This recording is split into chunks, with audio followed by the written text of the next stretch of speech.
Hello and welcome to the FWI Weekly News Review. Coming up this week, badgers pose TB risk to humans, GM protesters slammed at the Labour Party conference, we speak to Ian Ashbridge about our property special, and we look for the UK's oldest active combine.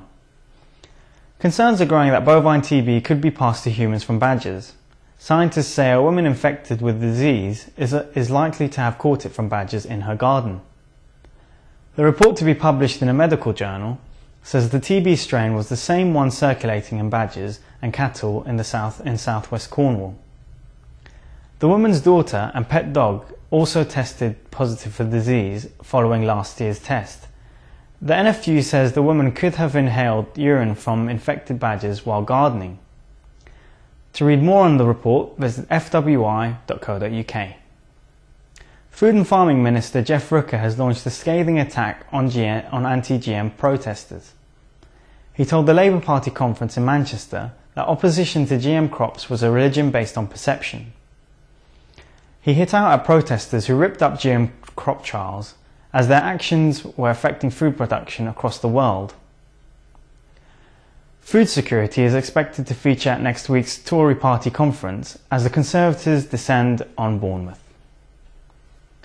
Now, in a week where global financial markets have been thrown into chaos, farmland appears to be one of the property markets that isn't sliding.